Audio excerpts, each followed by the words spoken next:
सब आप अच्छे होंगे। अभी तक हम लोगों ने NCERT जियोग्राफी क्लास 6 से 10 तक के चैप्टर पूरे ऑल पढ़ चुके हैं। अब हम लोग लास्ट चैप्टर क्लास 10 के 7 चैप्टर में आज आ चुके हैं। इसमें हम लोग को भारतीय राष्ट्रीय अर्थव्यवस्था की जीवन रेखाएं के बारे में पढ़ना है। तो आइए हम अपना आप लोगों का बिना टाइम वेस्ट किए हम अपने इस टॉपिक को स्टार्ट करते हैं। हम अपने प्रतिदिन के जीवन में विभिन्न सामग्रियों एवं सेवाओं का प्रयोग करते हैं। इनमें से कुछ हमारे आसपास उपलब्ध होती है, जबकि कुछ अन्य चीज़ों की जरूरत दूसरे स्थानों से लाकर पूरी की जाती है। वस्तुएं तथा सेवाएं मांग स्थल से आपूर्ति स्थल पर अपने आप नहीं पहुंच जाती। वस्तुओं तथा सेवाओं के आपूर्ति स्थानों से मांग स्थानों तक ले जाने हेतु परिवहन की आवश्यकता होती है। कुछ व्यक्ति अब इसको उपलब्ध कराने में संलग्न है। जो व्यक्ति उत्पाद को परिवहन द्वारा उपभोक्ताओं तक पहुंचाते उन्हें व्यापारी कहा जाता है। व्यापारी किसे कहा जाता है? कुछ व्यक्ति इसको उपलब्ध जो सामग्री होती है उसको उपलब्ध कराने में संलग्न है। और जो व्यक्ति उत्पाद को यानी कि जो खेतों से हम लोग अनाज या जो भी हो उगाते हैं उसे उत्पाद कहते हैं। और उस उत्पाद को परिवहन द्वारा उपभोक्ताओं जो खरीदने वाले जो व्यापारी होते हैं उपभोक्ताओं तक पहुँचाया जाता है, उन्हें ही व्यापारी कहा जाता है। अतः एक देश की विकास की गति वस्तु तथा सेवाओं के उत्पादन के साथ साथ उनके एक स्थान से दूसरे स्थान तक वाहन यानी मूवमेंट पर परिवहन के साधन तीव्र विकास हेतु पूर्व अपेक्षित है। वस्तु तथा सेवाओं का लाना ले जाना पृथ्वी के 3 महत्वपूर्ण क्षेत्रों पर किया जाता है: स्थल, जल तथा वायु। इन्हीं के आधार पर परिवहन को स्थल, जल व वायु परिवहन में वर्गीकृत किया जाता है। कुछ समय तक व्यापार तथा परिवहन सुविधा एक सीमित क्षेत्र ही किया जाता था। विज्ञान तथा प्रौद्योगिकी के विकास के साथ व्यापार और परिवहन के क्षेत्र में विस्तृत वृद्धि हुई। सक्षम व तीव्र गति वाले परिवहन से आज संसार एक बड़े गांव में परिवर्तित हो गया। परिवहन का यह विकास संचार साधनों के विकास की सहायता से ही संभव हो सका। इसलिए परिवहन, संचार एवं व्यापार एक दूसरे के पूरक है। आज भारत अपने विशाल आकार, विविधताओं, भाषाई व सामाजिक व सांस्कृतिक बहुलताओं के बावजूद संसार के सभी क्षेत्रों से सुचारू रूप से जुड़ा है। रेल, वायु एवं जल परिवहन, समाचार पत्र, रेडियो, दूरदर्शन, सिनेमा तथा इंटरनेट आदि इसके सामाजिक आर्थिक विकास में अनेक प्रकार से सहायक। स्थानीय से अंतर्राष्ट्रीय स्तरीय व्यापार ने अर्थव्यवस्था को जीवन शक्ति दी है। इसने हमारे जीवन को समृद्ध किया है और तथा आरामदायक जीवन के लिए सुविधाओं का व साधनों की बढ़ोतरी की। इस अध्याय में आप पढ़ेंगे कि इस प्रकार आधुनिक संचार व परिवहन के साधन हमारे देश और इसकी आधुनिक अर्थव्यवस्था को संचालित करते हैं। अतः यह स्पष्ट है कि सघन व सक्षम परिवहन का जाल तथा संचार के साधन आज विश्व राष्ट्र और स्थानीय व्यापार हेतु पूर्व अपेक्षित है। अब आते हम लोग परिवहन के साधन में तीन है। वह स्थल है, जल है और वायु है। स्थल में आ गया सड़क परिवहन, रेल परिवहन और पाइपलाइन। जल में आ गया आंतरिक जल परिवहन और समुद्री परिवहन। और वायु में आ गया घरेलू विमान सेवा और अंतर्राष्ट्रीय विमान सेवा। घरेलू विमान सेवा में सार्वजनिक प्राधिकरण हो गया, एगो निजी हो गया। परिवहन में आते हैं ट्रांसपोर्ट।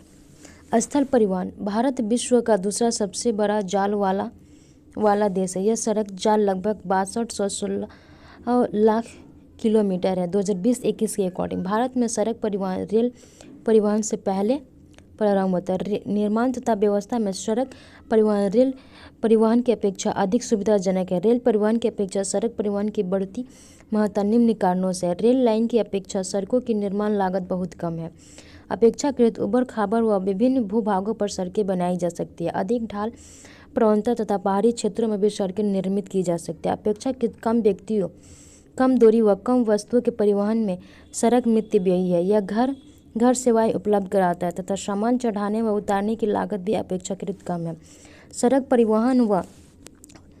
परिवहन अन्य परिवहन साधनों के उपयोग में एक कड़ी के रूप में कार्य करता है, जैसे सड़कें, रेलवे स्टेशन, वायु व समुद्री पत्तनों को जोड़ती है। भारत में सड़कों की सक्षमता के आधार पर इन्हें निम्न 6 वर्गों में विभाजित किया। राष्ट्रीय राजमार्ग के मानचित्र देखें तथा इन सड़कों की महत्वपूर्ण भूमिका बताइए। यह मानचित्र जो हम लोग का आगे पेज में दिया हुआ है हम उसे देख सकते हैं। स्वर्णिम चतुर्भुज महामार्ग, golden quadrilateral super highway. Bharat सरकार ने दिल्ली, कोलकाता, चेन्नई, मुंबई व दिल्ली को जोड़ने वाली 6 लेन वाली राजमार्गों की सड़क परियोजना प्रारंभ की। इस योजना, ये क्वेश्चन पूछ सकता है कि भारत सरकार ने दिल्ली से कोलकाता, फिर चेन्नई से मुंबई व दिल्ली को जोड़ने वाली 6 लेन वाली राजमार्ग की सड़क की परियोजना प्रारंभ की थी। इस परियोजना का तहत 2 गलियारे प्रस्तावित है। प्रथम उत्तर दक्षिण गलियारा जो श्रीनगर को कन्याकुमारी से जोड़ता है। ये भी ऑब्जेक्टिव क्वेश्चन पूछ सकता है कि प्रथम गलियारा उत्तर से दक्षिण की तरफ है जो कहाँ से कहाँ तक जोड़ते हैं, तो श्रीनगर को कन्याकुमारी से। और द्वितीय जो पूर्व पश्चिम गलियारा जो सिलचर, असम तथा पोरबंदर, गुजरात को जोड़ता है। ये भी मेरा ऑब्जेक्टिव क्वेश्चन पूछता है। इस महाराजमार्ग का प्रमुख उद्देश्य भारत की मेगा सिटी के मध्य की दूरी व परिवहन समय को न्यूनतम करना है। यह राजमार्ग परियोजना भारत के राष्ट्रीय राजमार्ग प्राधिकरण NHAI के अधिकार क्षेत्र में है। उसके यह स्वर्णिम चतुर्भुज वाला, स्वर्णिम चतुर्भुज का पूर्व से पश्चिम, उत्तर से दक्षिण गलियारा और पूर्व से पश्चिम। उत्तर से दक्षिण गलियारा कन्याकुमारी से, श्रीनगर से कन्याकुमारी, और पूर्व से पश्चिम वाला असम से गुजरात यानी पोरबंदर। राष्ट्रीय राजमार्ग, नेशनल हाईवे। राष्ट्रीय राजमार्ग देश के दूरस्थ भागों को जोड़ते हैं। यह प्राथमिक स्वतंत्र तंत्र है जिसका निर्माण और रखरखाव केंद्रीय लोक निर्माण CPWD के अधिकार क्षेत्र में है। अनेक प्रमुख राष्ट्रीय राजमार्ग उत्तर से दक्षिण तथा पूर्व से पश्चिम दिशाओं में फैले हैं। दिल्ली व अमृतसर के मध्य ऐतिहासिक शेरशाह सूरी राष्ट्रीय राजमार्ग संख्या 1 से जाना जाता है। ये भी ऑब्जेक्टिव पूछ सकता है कि दिल्ली व अमृतसर के मध्य ऐतिहासिक शेरशाह सूरी मार्ग राष्ट्रीय राजमार्ग NH फर्स्ट, इसको NH फर्स्ट नाम से भी जाना जाता है। उसके बाद है राजमार्ग, स्टेट हाईवे।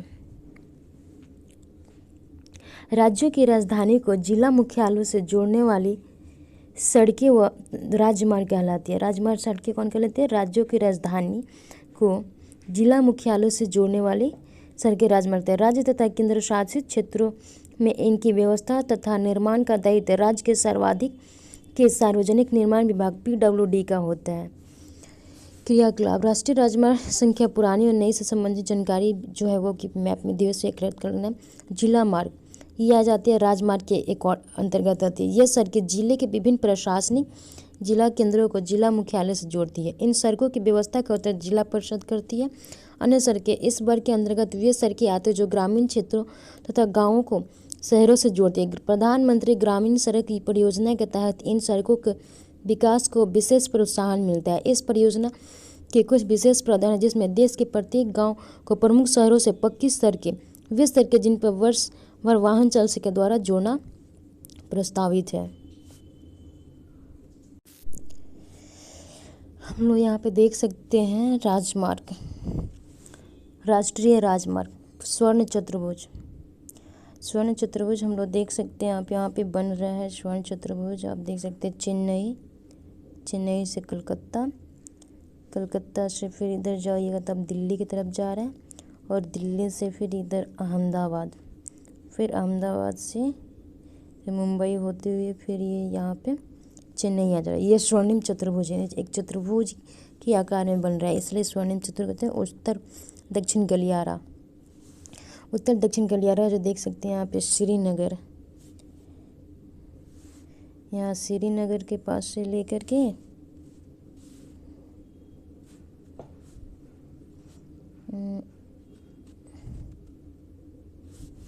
यहाँ श्रीनगर के पास से लेकर के ये आपको जा रही है कन्याकुमारी तक। ये उत्तर दक्षिण गलियारा हो गया। और पूरा पश्चिम जो गलियारा है, पूरा पश्चिम जो गलियारा जो है ये असम से लेके और आपको यहाँ पोरबंदर तक जा रहा है। ये पूरा पश्चिम गलियारा हो गया, उत्तर दक्षिण हो गया। उसके राष्ट्रीय राजमार्ग संख्या सहित, राष्ट्रीय राजमार्ग संख्या में मैं आपको दिखा देती हूँ, एक सेकेंड इस क्लियर करने के बाद।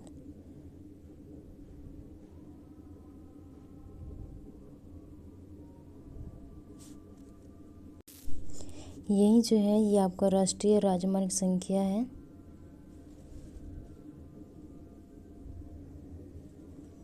ये हम लोग को 4 हो गया राष्ट्रीय राजमार्ग। इसे मैप को देख लेने में ज़्यादा सहूलियत होगी क्योंकि ये हमको बहुत जगह तो नहीं लेकिन फिर वैसे समझने में ज़्यादा आसान रहता है। कि गलियारा कौन कौन से है। ये चतुर ऑब्जेक्टिव में आपको कभी कभी पूछ सकते हैं क्वेश्चन। सीमांत सड़कें, सड़कें उपरोक्त सड़कें के अतिरिक्त, एक सेकेंड, उपरोक्त सड़कें के अतिरिक्त तो भारत सरकार प्राधिकरण के अधीन सीमा सड़क संगठन है जो देश के सीमांत क्षेत्रों में सड़कों का निर्माण व उनकी देखरेख करता है। यह संगठन 1960 में बनाया गया, जिसका कार्य उत्तर तथा उत्तर पूर्वी क्षेत्रों में सामरिक महत्व की सड़कों का विकास करना था। इन सड़कों के विकास से दुर्गम क्षेत्रों में अभिगम्यता बढ़ी है तथा ये इन क्षेत्रों के आर्थिक विकास में भी सहायता हुई है। विश्व की सबसे लंबी राजमार्ग सुरल अटल टनल 9.02 किलोमीटर सीमा सड़क संगठन द्वारा बनाई गई। यह सुरंग पूरे साल मनाली से लाहौर स्पीति घाटी को जोड़ती है। पहले यह घाटी भारी बर्फबारी के कारण लगभग 6 महीने तक अलग थलग रहती थी। यह सुरंग हिमालय की पीर पंजाल पर्वतमाला में औसत समुद्र तल से 3000 मीटर की ऊंचाई पर अति आधुनिक सुविधाओं के साथ बनाई गई है। सड़क निर्माण में प्रयुक्त पदार्थ के आधार पर भी सड़कों को कच्ची और पक्की सड़कों में वर्गीकृत किया जाता है। पक्की सड़कें सीमेंट, कंक्रीट व तारकोल द्वारा निर्मित होता है। यह 12 मासी सड़कें होती है और कच्ची सड़कें वर्षा ऋतु में अनुपयोगी होती है, यानी कि हमारे ये काम में नहीं आती है।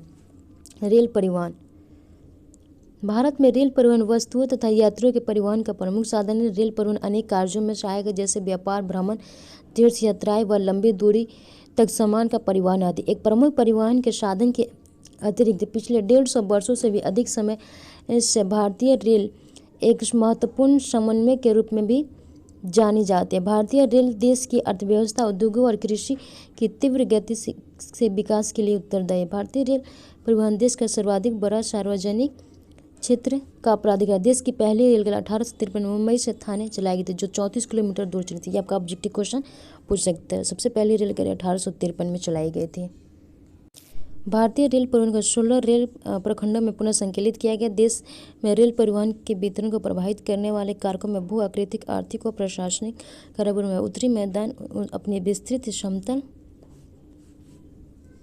भूमि, सघन जनसंख्या घनत्व संपन्न कृषि व प्रचुर संसाधनों का रेल परिवहन के विकास और वृद्धि में सहायक रहा है।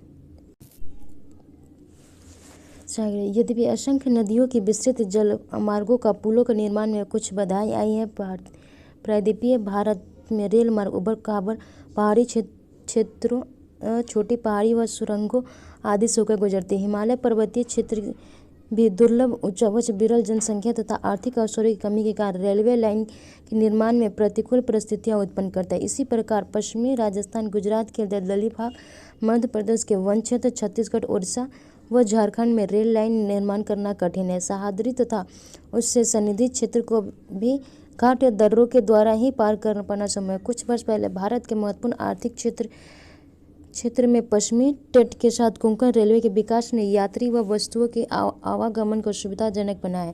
यद्यपि यहाँ असंख्य संस्थाएं भी, जैसे भूस्खलन तथा किसी मार्ग भाग में रेलवे ट्रैक का धंसना आदि।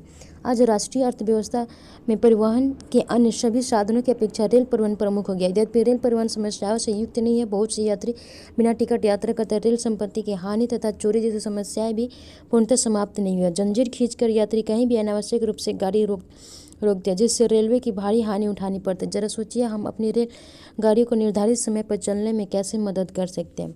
उसके बाद है पाइपलाइन। भारत में परिवहन मानचित्र पर पाइपलाइन एक नया परिवहन का साधन है। पहले पाइपलाइन का उपयोग शहरों व उद्योगों में पानी पहुंचाने के लिए होता था। आज इसका उपयोग कच्चा तेल, पेट्रोल उत्पादक तथा तेल से प्राप्त प्राकृतिक तथा गैस क्षेत्र में से उपलब्ध गैस शोधनशालाओं में, उर्वरक कारखाने व बड़े ताप विद्युत ग्रहों तक पहुंचाने में किया जाता है। ठोस पदार्थों को तरल अवस्था में परिवर्तित कर पाइपलाइनों द्वारा ले जाया जाता है। सुदूर आंतरिक भागों में स्थित शोधनशालाएं जैसे बरौनी, मथुरा, पानीपत तथा गैस पर आधारित उर्वरक कारखानों की स्थापना पाइपलाइनों के जाल के द्वारा ही संभव हो पाई है। पाइपलाइन बिछाने की प्रारंभिक लागत अधिक है, लेकिन इसको चलाने की लागत न्यूनतम है। वनांतरण, देरी तथा हानियां इसमें लगभग नहीं के बराबर। देश में पाइपलाइन परिवहन के 3 प्रमुख जाल हैं। ऊपरी असम के तिल क्षेत्र में गुवाहाटी, बरौनी और इलाहाबाद के रास्ते कानपुर तक। उसके अलावा ये आपका बरौनी वाला है, बरौनी और इलाहाबाद के रास्ते कानपुर, तो ये ऑब्जेक्टिव में पूछ सकता है पाइपलाइन वाला।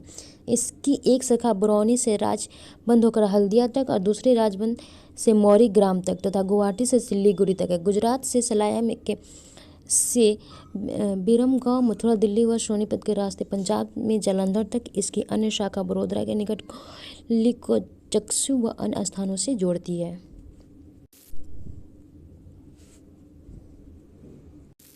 अब आते हैं हम लोग इस मैप में भारत का जो रेल मार्ग है वो कहाँ कहाँ है, कैसे है। पहले तक ये जम्मू कश्मीर में, ये लद्दाख हो गया, ये जम्मू कश्मीर हो गया। लद्दाख में नहीं है लेकिन जम्मू कश्मीर तक, यहाँ तक ये सब रेल लाइन बिछाया जा चुका है। काफ़ी इसमें बढ़ोतरी हुई है। बाकी सब आप देख सकते हैं इसमें कहाँ कहाँ पे है।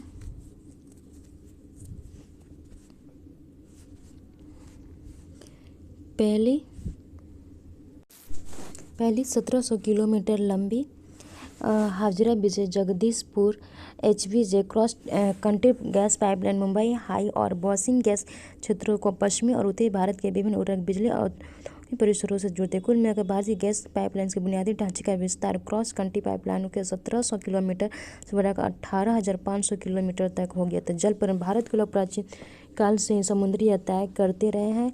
इसके नाविकों ने दूर तथा पास के क्षेत्रों में भारतीय संस्कृति व व्यापार को फैलाया। जल परिवहन का सबसे सस्ता साधन या भारी व अशुल्क वस्तुएं ढोने के अनुकूल है। ये परिवहन साधनों में ऊर्जा सक्षम तथा पर्यावरण अनुकूल है। भारत में अंतरस्थलीय नौ संचालन जल मार्ग 14,500 किलोमीटर लंबा है। इसमें केवल 5,685 किलोमीटर मार्ग की मशीनीकृत नौकाओं द्वारा तय किया जाता है। निम्न जल मार्गों को भारत सरकार द्वारा राष्ट्रीय जल मार्ग घोषित किया गया। हल्दिया तथा इलाहाबाद के मध्य गंगा जल मार्ग जो 1620 किलोमीटर लंबा है। नौगम में जल मार्ग संख्या 1 है। असरदिया तथा धुबरी 891 किलोमीटर लंबा ब्रह्मपुत्र नदी जल मार्ग नौगम में जल मार्ग संख्या 2 पे है। केरल के पश्चिमी तटीय नाहरकोट्टापुरम से कोल्लम तक उद्योग मंडल तथा चंपकारा नहर है 205 किलोमीटर, नौगम में जल संख्या 3 है। काकीनाडा और पुदुचेरी नहर स्टेट के साथ साथ गोदावरी और कृष्णा नदी पर विशेष विस्तार 1078 किलोमीटर। राष्ट्रीय जल मार्ग संख्या 4 मातई नदी, महानदी के डेल्टा चैनल, ब्राह्मणी नदी और पूर्वी तटीय नहर के साथ ब्राह्मणी नदी की विशेष विस्तार 588 किलोमीटर। राष्ट्रीय जल मार्ग संख्या 5 पे। कुछ अन्य अंतर जल मार्ग में जिन पर परिवहन होता है इसमें मांडवी, जुआरी और कंबर जुआ, सुंदरवन, बराक और केरल का पसच जल। इसके अतिरिक्त विदेशी व्यापार भारतीय तट पर स्थित पत्तनों द्वारा किया जाता है। देश का 95% व्यापार मुद्रा रूप में 68% समुद्रों द्वारा होता है। प्रमुख समुद्री पतन, भारत की 7,516.16 किलोमीटर लंबी समुद्र तट रेखा के साथ 12 प्रमुख तथा 2 संबंध व छोटे पतन है। ये प्रमुख पतन देश का 95% विदेशी व्यापार संचालित करता है। स्वतंत्रता प्राप्ति के पश्चात कच्छ में कांडला पहले पतन के रूप में विकसित किया गया। ऐसा देश विभाजन से कराची पतन जो पाकिस्तान में शामिल हो गया था उसकी कमी को पूरा करने तथा मुंबई पतन से होने वाले व्यापारिक दबाव को कम करने के लिए किया गया था। कांडला जिसे दीनदयाल पतन के नाम से भी जाना जाता है एक ज्वारीय पतन है। यह जम्मू कश्मीर, हिमाचल प्रदेश, पंजाब, हरियाणा, राजस्थान और गुजरात के औद्योगिक तथा खदानों से आयात निर्यात को संचालित करता है। यह आपका एक ऑब्जेक्टिव क्वेश्चन बन सकता है। इसे आप ध्यान में रखिएगा कि कांडला वाला जो पतन है उसको किस नाम से जाता है, दीनदयाल पतन के नाम से जाना जाता है। कहाँ कहाँ संचालित करता है ये भी देखना है। मुंबई बृहत्तम पतन है जिसके प्रकृति खुले, विस्तृत व सुचारू पथश्रय। मुंबई पतन के अधिक परिवहन को ध्यान में रखकर इसके सामने जवाहरलाल नेहरू पतन विकसित किया गया जो इस पूरे देश क्षेत्र को एक समूह पतन की सुविधा भी प्रदान कर सके। लौह अयस्क के निर्यात के संदर्भ में मारमागांव पतन देश का महत्वपूर्ण पतन है। देश के कुल निर्यात का आधा मतलब कि 50% लौह अयस्क निर्यात करता है। कर्नाटक में स्थित न्यू मंगलोर पतन पर कुद्रे मुख्य खानों से निकाले लौह अयस्क का निर्यात करता है। सुदूर दक्षिण पश्चिम कोच्चि पतन है। यह एक लैगून के मुहाने पर स्थित एक प्राकृतिक पोताश्रय है।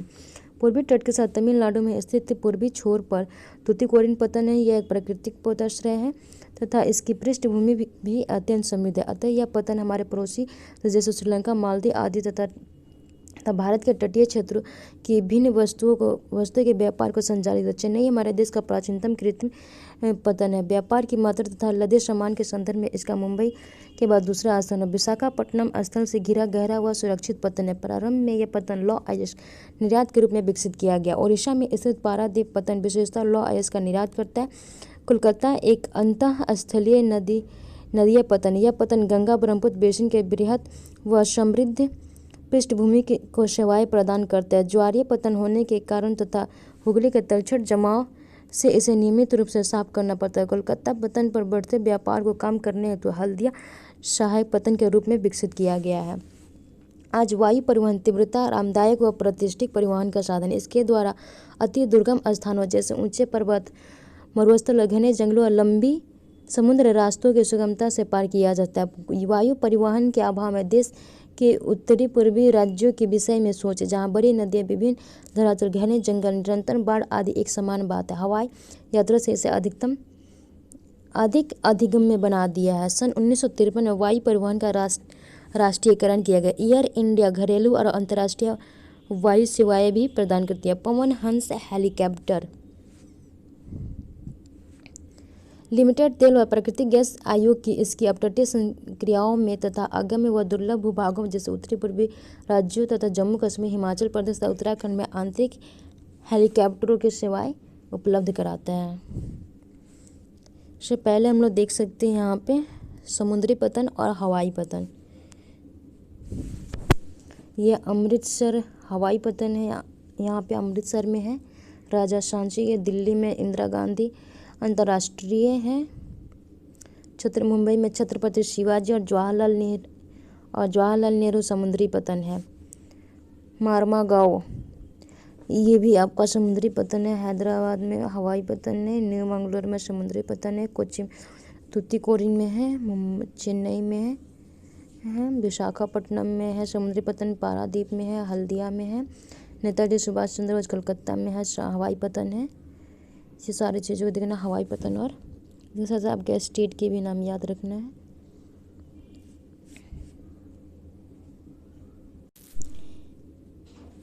एयर इंडिया से जुड़े कुछ नाम भी बता देना आप लोगों को, आप लोग खुद देख लीजिएगा। हवाई यात्रा सभी व्यक्तियों की पहुंच में नहीं है कि केवल उत्तरी पूर्वी राज्यों में इन सेवाओं को आम आदमी तक उपलब्ध कराने तो विशेष प्रबंध किए गए। संचार सेवा जब से मानव पृथ्वी पर अवतरित हुआ उसने विभिन्न संचार माध्यमों का उपयोग किया, लेकिन आधुनिक समय में बदलाव की गति तीव्र है।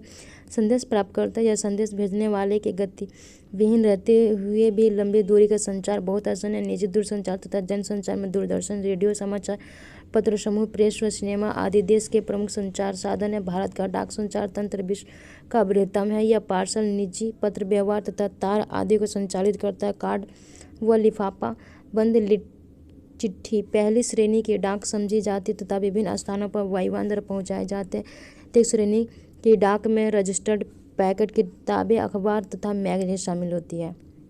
ये धरातलीय डाक द्वारा पहुँचाई जाती है तथा इसके लिए स्थल व जल परिवहन का प्रयोग किया जाता है। आप देख सकते हैं कि यहाँ पे देखिए के लिए स्थल के किसका और वायु के लिए किसका यूज होता है। इनके लिए स्थल और जल परिवहन का प्रयोग होता है। बड़े शहरों और नगरों में संचार की सुविधा हेतु हाल में 6 डाक मार्ग बनाए गए। इन्हें राजधानी मार्ग, मेट्रो चैनल और ग्रीन चैनल, व्यापार चैनल और भारी चैनल तथा दस्तावेज चैनल के नाम से जाना जाता है। दूरसंचार तंत्र में भारत एशिया महाद्वीप में अग्रणी है। नागरीय क्षेत्र के अतिरिक्त भारत के 2/3 से अधिक गांव एसटीडी दूरभाष सेवा से जुड़े। सूचनाओं के प्रसार को आधार स्तर से उच्च स्तर तक सुनिश्चित करने तो भारत सरकार ने देश के प्रत्येक गांव में 24 घंटे एसटीडी सुविधा के विशेष प्रबंध किया है।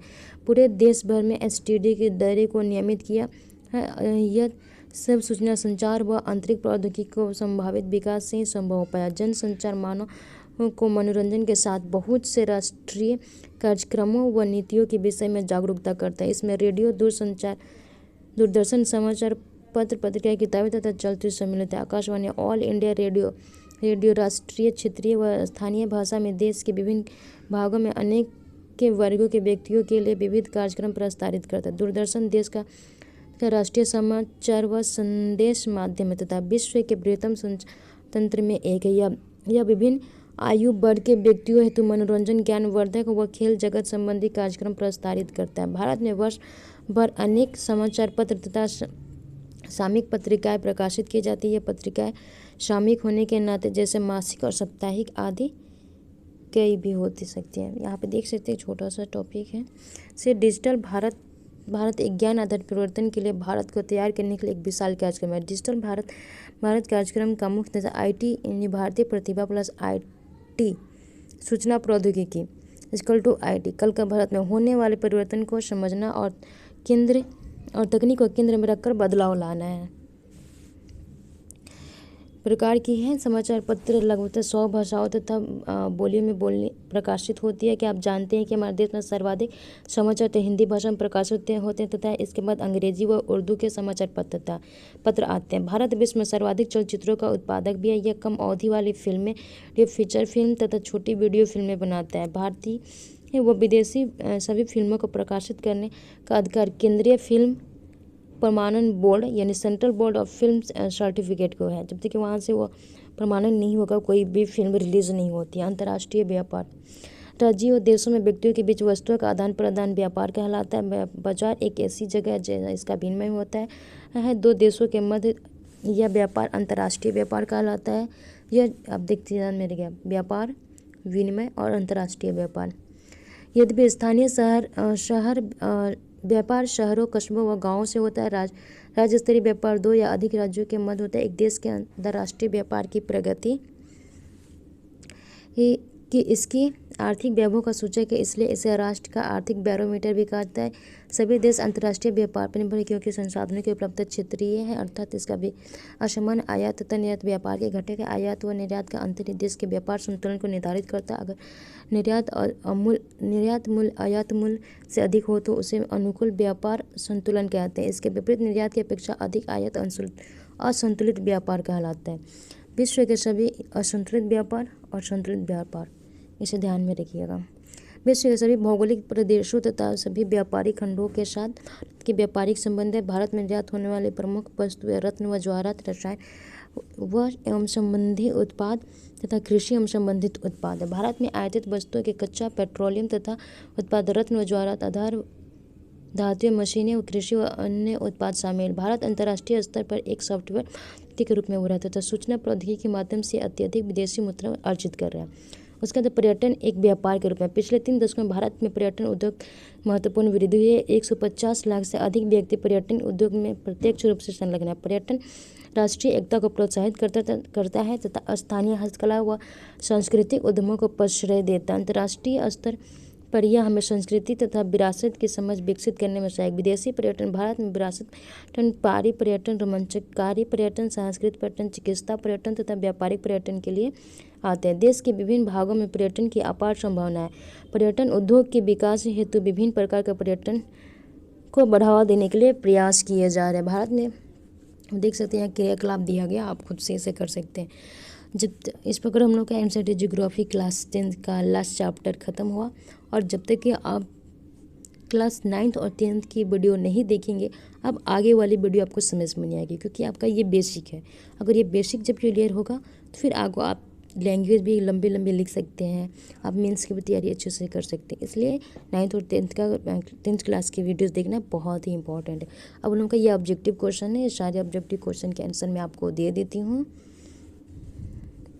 ये वाला आप खुद से कर लीजिएगा जो क्रियाकलाप है। आंसर में आ गया। अगर पीछे का चैप्टर पढ़े होंगे तो आपको ये समझ में आ जाएगी, अदरवाइज ऐसे ही आपको रटना पड़ेगा। वैसे मैं इसके सारी क्वेश्चन के आंसर यहाँ पे दे दी हूँ। तो आइए हम लोग क्वेश्चन भारत निम्न में से कौन से 2 दूरस्थ स्थित स्थान पूर्वी पश्चिम गलियार से, तो सिलचर जो कि असम या पोरबंदर जो कि गुजरात में। निम्नलिखित में से परिवहन का कौन सा साधन वाहनांतरण हानि व देरी को घटाता, तो रेल परिवहन। निम्न में से कौन सा राज्य हजीरा विजयपुर जगदीशपुर पाइपलाइन से नहीं जुड़ा है, महाराष्ट्र। इनमें से कौन सा पतन पूर्वी तट पर स्थित है जो अंतः स्थलीय तथा अधिकतम गहराई पतन तथा पूर्व सुरक्षित होती है, विशाखापट्टनम में। इनमें से कौन सा परिवहन साधन भारत में प्रमुख साधन है, तो रेल परिवहन है। निम्न में से कौन सा शब्द 2 या अधिक देशों के व्यापार को दर्शाता है, अंतर्राष्ट्रीय व्यापार जो है ये 2 या 2 से अधिक देशों के व्यापार को दर्शाता है। निम्न प्रश्नों के उत्तर 30 शब्दों में दिए। सड़क परिवहन के 3 गुण है। सड़क परिवहन के 3 गुण निर्माण तथा व्यवस्था में सड़क परिवहन अधिक सुरक्षित है। कम दूरी, कम व्यक्तियों तथा कम वस्तुओं के परिवहन में सड़क मितव्ययी, पहाड़ी क्षेत्रों और उबड़ खाबड़ क्षेत्रों भी सड़कें निर्मित की सकती है। रेल परिवहन कहाँ पर अत्यधिक सुविधाजनक साधन है तथा रेल परिवहन व्यापार, भ्रमण, तीर्थ यात्राएं और लंबी दूरी तक सामान के परिवहन में सुविधाजनक साधन। भारतीय रेलवे की अर्थव्यवस्था, उद्योगों और कृषि के विकास में सहायक है। सीमांत सड़कों का महत्व है। सीमांत सड़कों के विकास में दुर्गम क्षेत्रों की अभिगम्यता बढ़ी है तथा इन क्षेत्रों का आर्थिक विकास भी हुआ। भारत सरकार प्राधिकरण के अधीन सीमा सड़क संगठन है जो सीमांत क्षेत्रों में सड़कें का निर्माण व उनकी देखरेख करता है। व्यापार से अब क्या समझता है? स्थानीय व अंतर्राष्ट्रीय व्यापार में राज्यों तथा देशों के व्यक्तियों के बीच वस्तुओं का आदान प्रदान व्यापार कहलाता है। व्यापार आर्थिक लाभ के लिए बीच माल और सेवाओं की आवाजाही है। स्थानीय व अंतर्राष्ट्रीय व्यापार में निम्नलिखित अंतर है। स्थानीय व्यापार एक ही देश के भीतर एक क्षेत्र में होने वाले व्यापार के स्थानीय व्यापार कहा जाता है और अंतर्राष्ट्रीय 2 या 2 से अधिक देशों के बीच व्यापार का अंतर्राष्ट्रीय व्यापार कहा जाता है। निम्नलिखित प्रश्नों के उत्तर लगभग 120 शब्दों में दीजिए। परिवहन तथा संचार का साधन किसी देश की जीवन रेखा तथा अर्थव्यवस्था क्यों कहे जाते हैं? परिवहन तथा संचार के साधनों को एक राष्ट्र तथा उसकी अर्थव्यवस्था की जीवन रेखा कहा जाता है क्योंकि ये किसी देश की प्रगति और विकास के लिए महत्वपूर्ण है। किसी देश की अर्थव्यवस्था न केवल वस्तु और सेवाओं के उत्पादन तथा बिक्री पर निर्भर करती है बल्कि उनके परिवहन पर भी निर्भर करती है। दुनिया के देशों के बीच आसान और तेजी से विकसित संचार चैनलों के कारण वैश्वीकरण संभव हो गया। इसीलिए यह व्यापार के साथ साथ परिवहन को भी पूरा करता है। इन 2 चीज़ों के कारण व्यापार भारत बाकी दुनिया से काफ़ी अच्छी तरह से जुड़ा। परिवहन और संचार जिसने हमारी राष्ट्रीय अर्थव्यवस्था के विकास में बहुत बड़ा योगदान दिया। उन्होंने हमारे जीवन शैली में सुधार करते हुए बढ़ती सुविधाओं को भी बड़े पैमाने पर जोड़ा है। पिछले 15 वर्षों में अंतर्राष्ट्रीय व्यापार की बदलती प्रवृत्ति पर एक लेख लिखे। भारत के लिए पिछले 15 वर्षों में अंतर्राष्ट्रीय व्यापार की बदलती प्रवृत्ति प्रभावशाली रही है। सूचना और ज्ञान के आदान प्रदान ने वस्तुओं के विनिमय को आसान कर दिया। सूचना प्रौद्योगिकी के क्षेत्र में अपने उन्नत सॉफ्टवेयर ज्ञान और उत्कृष्टता के माध्यम से भारत अंतर्राष्ट्रीय स्तर पर एक कुशल दावेदार के रूप में उभरा और उसी के माध्यम से भारी मात्रा में विदेशी मुद्रा अर्जित कर रहा है। एक पर्यटन ने अंतर्राष्ट्रीय व्यापार में भारत की उन्नत स्थिति को भी जोड़ा। 2004 में विदेशी पर्यटकों के आवागमन को 23.5% की वृद्धि जैसे कि 2003 के मुकाबले में संख्या के मुकाबले था। इस प्रकार भारत के लिए अंतर्राष्ट्रीय व्यापार में पिछले 15 वर्षों में एक संज्ञानात्मक परिवर्तन हुआ है।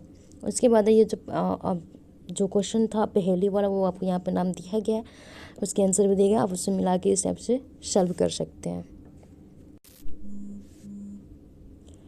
यहाँ पे क्वेश्चन है। इस प्रकार हम लोग का एनसीईआरटी ज्योग्राफी क्लास 10 का लास्ट चैप्टर कंप्लीट हुआ। आगे की क्लास को समझने के लिए आप पीछे की वीडियो को देखना ना भूलेंगे। Thank you, bye bye.